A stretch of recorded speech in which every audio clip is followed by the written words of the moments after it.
So today in this video, I wanted to go over 5 different food storage items that I think are important for the average person, for most people.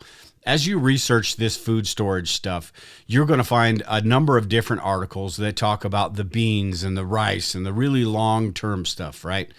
In today's video, I want to talk about some of the things that the average person is going to be able to incorporate in their food storage plan.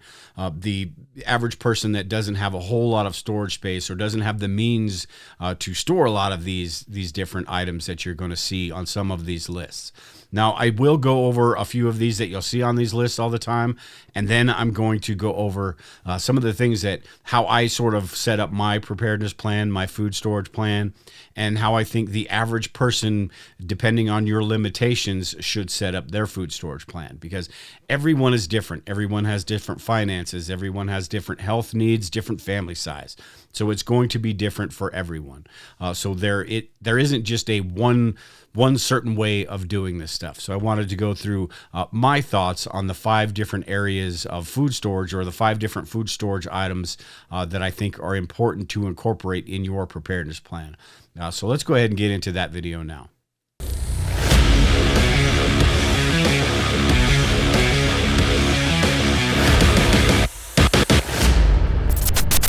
Okay, so first off, what is this typical list of long-term food storage items that you will get from a lot of different websites? Because they are good. They are good to have. Some of these include, that you will see on these lists, are dried and dehydrated food, the prepackaged long-term foods. Dried fruits, vegetables, and meats, all of these have, when they're prepackaged, freeze-dried, or dehydrated, have a really long shelf life, the longest shelf life of all of your food storage, basically. Then you've got the canned foods. The fruits and vegetables, the meats are all stable long-term food storage items. These can't be stored for as long as the dehydrated food, but they can be stored for a few years, and depending on who you ask or how much of a gambler you are, even longer than that. Then you've got the grains, the rice, the pasta, and other grains that have a really long shelf life, a couple years or so, depending on how they're stored. Pasta is great because you can come up with 20 or 30 different recipes just with pasta alone, and a few other ingredients. So grains and pasta are also great for long-term food storage. Legumes. Lentils, beans, and other legumes are a great source of protein and can be stored for a long period of time, whether that's in canned food or you've got the dried beans themselves. But if you store the dried beans, you need to kind of understand how those need to be prepared if you are going to store those. But the canned food option is a good one as well. Then the nuts and seeds, they're a really good source of healthy fats and protein, and they can be stored for a long period of time, but not super long. These will go bad and go rancid because of the oils in them, so keep that in mind. And then you've got your powdered and concentrated foods that are going to be on most of these lists. The powdered milks, the soups, the broths, all of these things that can make putting a meal together easier. They're convenient foods. They're foods that don't require refrigeration. All of these are pretty good for long-term food storage as well. And these, depending on what you're storing, the shelf life is going to be different for a lot of these and how they're stored. Salt and sugar, and some other spices as well. Salt and sugar can basically be stored indefinitely, and you can use salt to preserve food.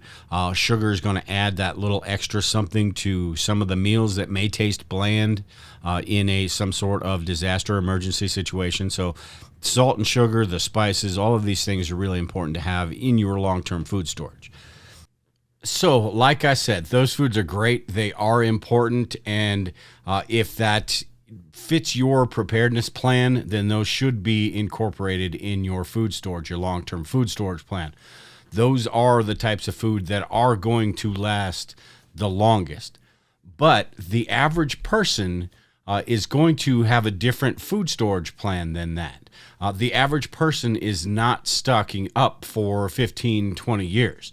The average person may be stocking up 6 months to a year, sometimes even less than that. There are different foods that I want to go over in this list of 5 different things that you should have in your long-term food storage that that should be incorporated, and I think that are more important to the average prepper or person interested in preparedness. So let's get to the first one here, and I'm not going to go through each individual food item. This is more of categories, 5 different categories that the average prepper or average person needs to consider for their long-term food storage. And the first one here is food that your family eats, food that you eat, food that is going to get used on a regular basis. Because if you stock up on a bunch of 5-gallon buckets of flour or the big bags of beans or things like that, and you don't use those, eventually those are going to have to be tossed out, regardless how you store them. Now, again, that's great for that super long time frame. But foods that your family eats, foods that you're going to rotate through more often, those are the ones I think that are everyone should have included in their long-term food storage. These are what I consider long-term is over around 2 years, 2 or more years is what I consider long-term food storage. Some people would say that 1 year is long-term.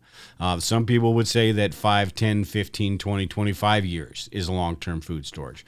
I think about 2 years. And the reason I say that is because less than 2 years, you're not going to be able to buy, say, 15 or 20 of something that you use moderately and use that before that 1 year is up. Whereas if it's got at least 2 years, you can go through all of that before it's going to expire. All right, so the second one that I think is important to incorporate into your long-term food storage is food you grow. And the reason for this is because it forces you to learn about all of these different things that are important in preparedness. It forces you to learn how to garden. It forces you to learn maybe how to can food, how to dehydrate food, how to store food. That's why I think it's important to, incorporate food that you grow. Maybe it's chickens or anything, animals. Food that you grow will help you learn about these different processes, which will help you if something does become long-term, because you're going to understand how this stuff works. Now, foods you grow is probably not going to sustain you long term. The amount of food that most people can grow probably won't sustain a family. It really depends on how into it you are. But it does teach you these different areas of preparedness, like the DIY food storage. Like I said, the canning, the dehydrating, all of these different things that can help you extend the life of the food storage you already have, or maybe you're able to, have more once all of that runs out. So I think foods that you grow, it's important to incorporate into your long-term food storage plan, just because of the fact of how it helps you learn all the other techniques. The third one here sort of goes into the first one, but this is pantry foods. And the reason I think pantry foods are one of the most important aspects of long-term food storage is because you can easily get your hands on this stuff. You can go to the grocery store. You can stock up on these things. As I said, with the food your family eats, these are the items that you're going to rotate through. These are the items that you're going to need to replenish more often, but you're not going to have to worry about the expirations or anything going bad. So these foods are also foods that are going to give you a little bit of normalcy in some sort of emergency or disaster situation. So it's not just eating the bland foods, the prepackaged foods and things like that. You're eating foods that your family likes, that your family is going to eat. So it adds a little bit of normalcy and maybe decreases that stress a little bit. So the pantry foods, I think, are right up there as far as what's important for your long-term food storage. Now, are you going to be able to stock up 25 years worth or 3 or 4 years worth with pantry food? No. But the odds of something happening that is only going to affect us for a couple weeks, a month, maybe even 2, that is more likely than something that is a complete society, society breaking down and everything, rebuilding for a couple years or something like that. Not to say that that's not, a possibility, but it's far more likely that something's going to happen and you're going to need a month or 2 in your house and not have to go to the grocery store or anything like that. All right, so the fourth one I have here is prepackaged long-term food. And this is not necessarily because of the long shelf life, but it sort of is at the same time. This is because it's super convenient. And I'm not saying to have all of your food storage with this prepackaged stuff, because the other foods are likely to have more nutritional value.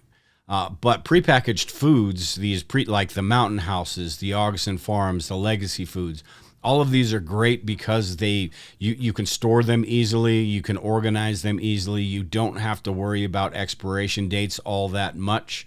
Maybe you will 20 years from now, 15 years from now, but there are things that you can just kind of a set it and forget it type thing. So I think it's important to incorporate these types of meals in your food storage. This could be individual ingredients like Augustin Farm sells that will help you put together a meal. They could be individual meals like Legacy Food sells that all you do is basically add water and you've got dinner. They've got freeze-dried vegetables and all sorts of different things that you can sort of bulk up your long-term food storage with. So I think it's a really good idea to incorporate some of this in your long-term food storage plan, just for the fact that you don't have to worry about expirations and rotation and all of those different things. You basically set it there, and it's that emergency, if all else fails, type food stuff. So the fifth type of food that I think is important is the extras, right? The spices, the drink mixes, all of these things that are going to make the food that you make a little bit better. You've got salt and sugar like we talked about in the beginning, but you've also got the garlic and the onion powder and all of these different spices that are going to be important because you want to, like I said, just because it's a disaster doesn't mean that you have to eat like a peasant or anything. You can doctor some of this stuff up with these spices. You can change things around and make them taste a little bit different, so it's not the same thing night after night with all of these different spices. So I think it's important to think about this stuff when you're putting together your long-term food storage. And a lot of people sort of ignore this because it's not really on top of mind, right? You're thinking about getting your family fed. You're thinking about the meal, but you're not thinking about these little things that could make that meal just a little bit better, a little bit more palatable. So the spices and the drink mixes and all these things. The drink mixes is great because in an emergency situation, in a disaster, drinking water is going to be fine, but it'll get kind of old after a while if you're doing it for a couple weeks. So why not have some of like the little Mios or the drink packets that can flavor that water a little bit and give you something a little bit different than just regular old water. They also have the powdered milks and things like that, which would go good in cereals. And if you're making different recipes, it would be good for those. Drinking that by itself, in my opinion, is not that great, but it's important to have that as well. So I think all of those, it's just the little things, the additives, the things that you would put in a meal to make that meal just a little bit better. I think it's important to think about all of those as well. Spices will last a pretty long time. The dried spices don't necessarily go bad, but they will lose their kick. They will lose their flavor after a while. And there are different storage options you can do with those as well. But I think spices are one of those things that are really important. So to wrap this up, just to recap real quick, the 5 food storage items that I think is important to incorporate in your food storage plan, your long-term food storage plan. The foods that your family eats, the foods that you eat, the foods that are going to be used quite a bit so you don't have to worry about spoilage or rotation. Foods that you grow, mainly because it forces you to learn about these different techniques. Even if it's just learning how to garden, learning how to grow a tomato, it forces you to learn how to do that stuff. And then pantry foods, like I said, the food that is going to get used the most, the food that your family is going to eat, the food that your family is going to like, the foods that will give you a little bit of normalcy in a bad situation, and you know that you're not pulling out the freeze-dried long-term food storage and choking down something just to get some calories in you. Like I said, the prepackaged long-term food storage is a great way to bulk up your food storage. If you're sitting at a couple weeks and you want to get to a month, you can buy some of that. You can buy 2 weeks worth of that, and then boom, you're already at 2 months. Put that in the closet, put it in the basement, wherever, and it's going to sit there and it's going to be fine as long as it's stored correctly for a long time. And then the last one of these are the spices and ingredients. All of these things that are going to make that meal a little bit better in a disaster situation. The ingredients are important as well, because maybe you don't, if you want to cook a meal, maybe you don't have the Legacy Foods, which is a prepackaged meal. You want to put some of the things together. So maybe you'd need powdered butter, powdered milk, the different spices like I talked about, all of these different things to actually make a meal that your family will eat and your family will like. And there are a lot of options out there. A couple of things before we get out of here I wanted to talk about, though, is the extras, the stuff that also goes into this along with those 5 different areas. And that's a lot of people forget or don't think about, maybe not forget, but they don't think about the water that they're going to need for their cooking in a disaster situation. So if it's the prepackaged long-term food, all you need to do is boil water. It's not going to take a lot of water, but if you're making something, it may take a little bit more water. Spaghetti is fantastic, or macaroni, the different types of noodles, but it does take a lot of water to actually cook that. So you got to think about that as well. Along with that, with the water, is the cleaning up afterwards. You need to think about that in a disaster type situation, and that goes into sanitation as well, but cleaning up afterwards is important. So think about water when you don't necessarily need to incorporate it into your long-term food storage plan, but make sure it's there and make sure you do have water stored in the event that you do need to cook something in a disaster situation.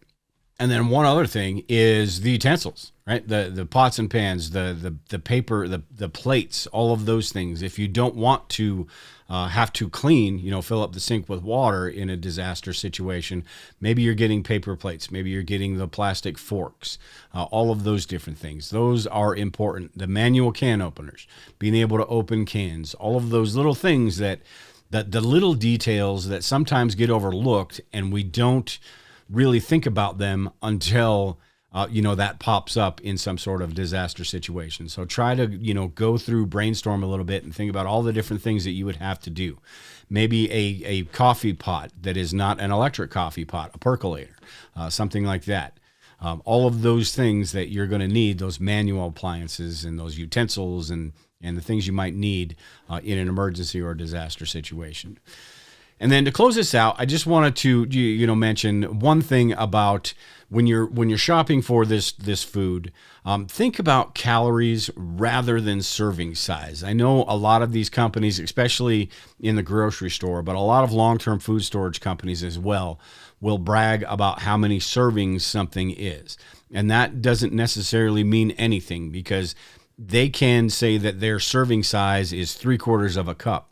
So in one of their packages that is the same size, and I'm not going to call anybody out, although Legacy Foods does have the most calories per serving size, but or per package, but they can state whatever serving size they want, and it misleads you into thinking that you're getting the same amount of calories as you would from someplace else, and you're not. So always look at calories when you're thinking about your long-term food storage stuff. This is really important when you're thinking about long-term food storage products, the really long-term stuff, the 25-year shelf life stuff. And then also pay attention, because our diets are so varied these days and we can get whatever we want, we don't pay a lot of attention to what's actually in our food. So make sure you're getting protein-rich foods. Besides paying attention to the calories, you should also be paying attention to the proteins, the carbohydrates, the fats, all of those things that you're going to need to incorporate in your diet. Now, with food, like I said, a disaster that lasts a couple months or longer is going to be much more rare than a disaster that lasts a couple weeks. So it's not super important when you're thinking about the short term.